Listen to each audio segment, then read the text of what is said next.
Alright, once again you're welcome. We're going to pick up from where we stopped the last time.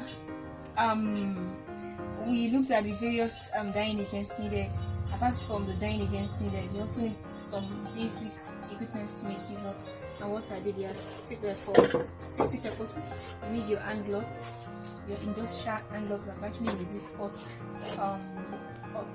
the heat that's going to come through your body. So you need your industrial gloves.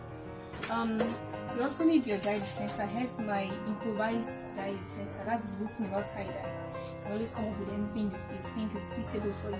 So this is a sewing machine lubricant container that I've actually improvised for dyeing purposes. So this is my dye dispenser. This is my twine to tie my fabric.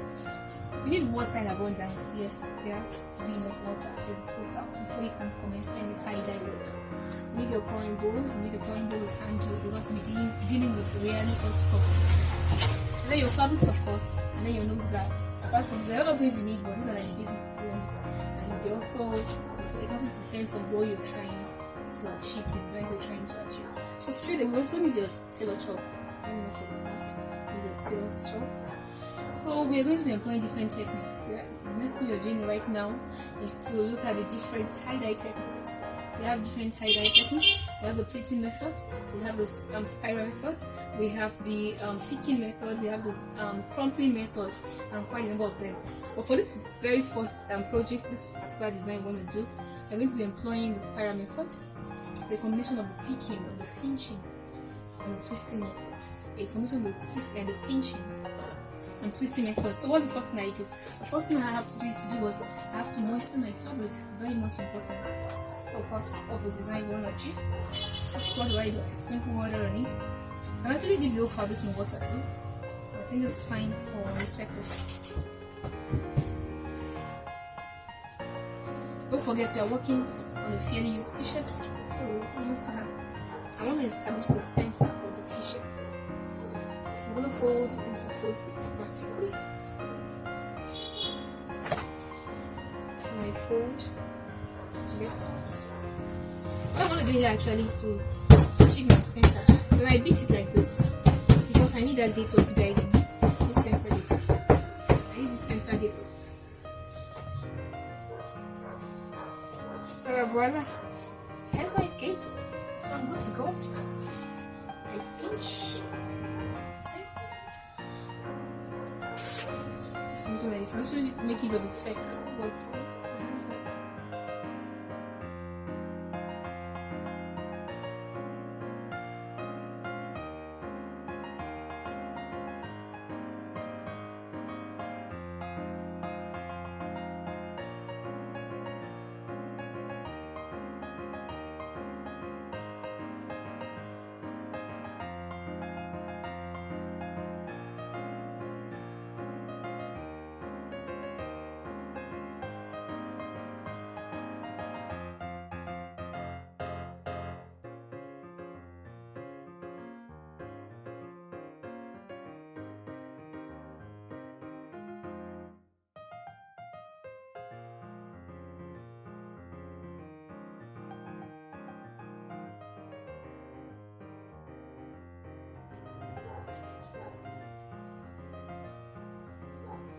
So I need to make a loop.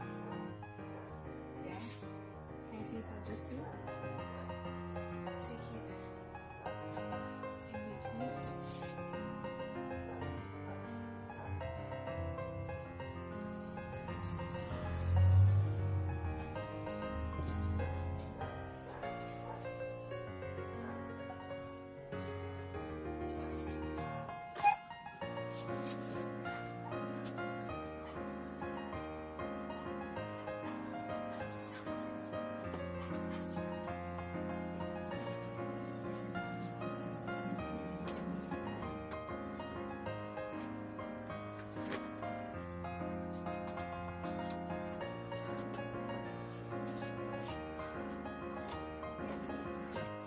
Alright, so we are set to dye our tied designs.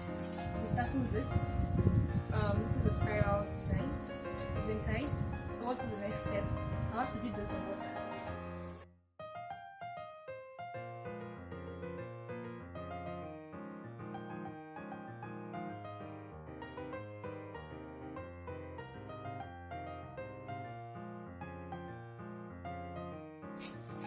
So you need your fan shield like this.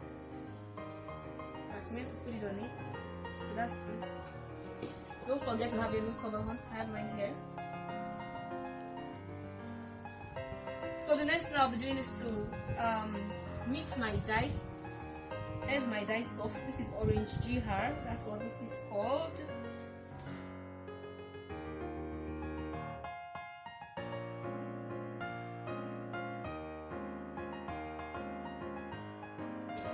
So this mixture is basically for this particular design. I'll be making use of 3 spoons. 1, 2. Okay, let's leave it at 2.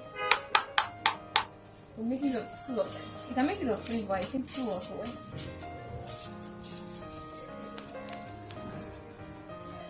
Make use of 5. So that's done. I'll go straight to my caustic soda. I'm making use of 3 spoons. 1, 2, 3. Ensure that it does not touch your bare hands. If you have a surgical mask, you can wear it as well.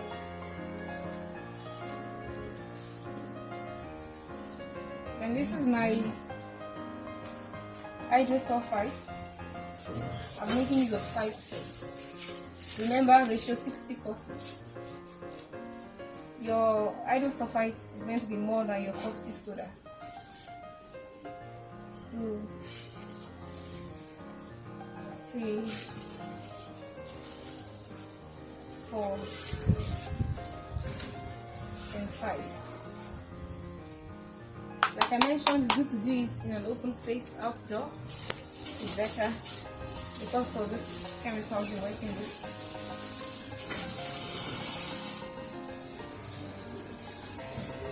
So here's my hot water. So some people usually ask, should be the measurement for my hot water? That is actually dependent on you. It depends on how thick or light you want it to be. Because I don't want mine to be so light, I'm gonna use just a bit of this. Then I'll stir. Okay, so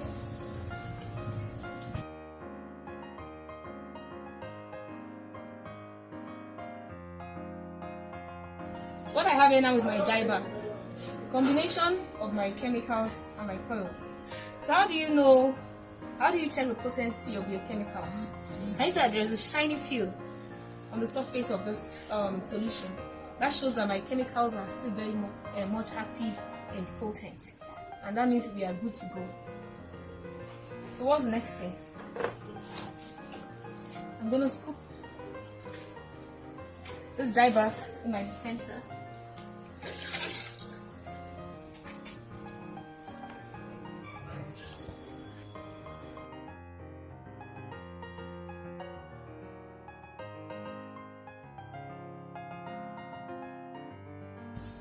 Shower my gloves.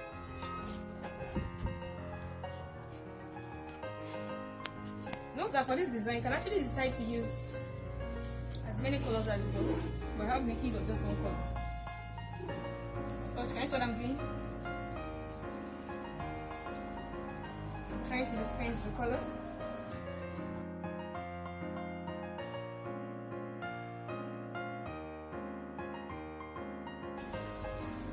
Then, anytime you're using a shield, always remember to turn. Can you see that the dye has not gotten here? It has not gotten to the other side. It won't get there because of this particular shield that is serving as a sieve. So I have to also do likewise here on the other part.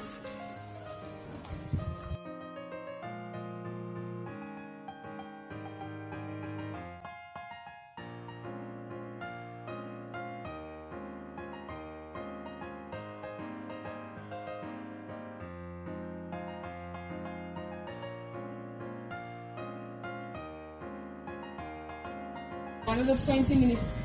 You can leave for 20 minutes. You can leave for 30 minutes before we eventually come back to rinse.